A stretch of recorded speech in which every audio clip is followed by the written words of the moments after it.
Ngayong araw po ay ipapakita ko sa inyo kung paano tayo mag-markings ng ating mga pasisiw dito sa ating backyard. At syempre kung ano ang kahalagahan ng pagmamarking sa ating mga sisiw. Kaya eto, hindi ko na pakakahabaan pa ang intro-intro. Tara, let's go mga idol!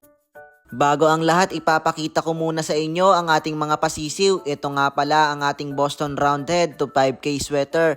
Ito ang naiwan ng ating broodcock bago siya nawala. Ngayong araw nga po pala ay 3 days old na sila at ngayon lang tayo magmamarkings. Kung nagtataka kayo kung bakit 3 days old na tayo bago tayo magmarking sa ating mga pasisiw, ganito lang po yan. Mahina pa po kasi sila sa oras na 1 day old pa lang sila. Kaya ang ginagawa natin ay 3 days old tayo bago magmarkings dahil sigurado yan na nakarecover na sila sa kanilang pagkapisa. At kayang-kaya na nila tanggapin ang stress na makakamit nila sa oras na tayo ay nagmarking. So kitang-kita nyo naman napakaliliksi, kaya naman tara, let's go na mga idol. Pero bago ang lahat ay ilalabas muna natin sila sa kanilang brooder at ilalagay natin sila sa palanggana para hindi tayo mahirapan mamaya kapag inumpisahan na natin. At eto, dadako na tayo sa pagmamarking. Ang kailangan lang natin na gamit ay ang nipper, pero bago ang lahat kailangan muna natin itong i-disinfect para sigurado na malinis ang ating ginagamit at talagang safe ang ating mga alagang sisiw. Ang pagmamarkings ng ating mga sisiw ay nakadepende sa ating gusto. Pwede mong ilagay ang markings sa ilong, sa paa, ikaw kung saan mo trip ilagay. Halimbawa, sweaters ang broodcock mo at ang markings na to ay left nose marking. At ang broodhen mo naman ay hatches na may markings na left output markings. Syempre, ang ilalagay mong markings sa kanilang magiging sisiw ay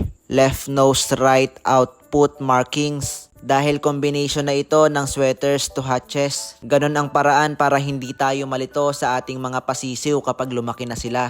At para hindi tayo hula ng hula kung ano ang linyada na meron sa ating manok. At syempre, ang pagmamarkings ay malaki ang nadudulot na to na stress sa ating mga pasisiw. Kaya wag natin kalilimutan ang magbigay ng anti-stress para sa kanila. Kaya eto, sa tuwing nagmamarkings tayo ay binibigyan talaga natin sila ng Progen-C na vitamins dahil makakatulong ito para mabawasan ang kanilang stress na naranasan. So hanggang dito na lang po muna mga idol. Sana ay may natutunan kayo sa akin. Sana ay suportahan nyo ako mga idol sa ating mga ginagawa at ipinapangako ko sa inyo na babawi ako sa inyo bandang huli kapag sunerte tayo dito. Para sa mga gustong makakuha ng ating mga palahi, comment lang kayo dito sa comment section.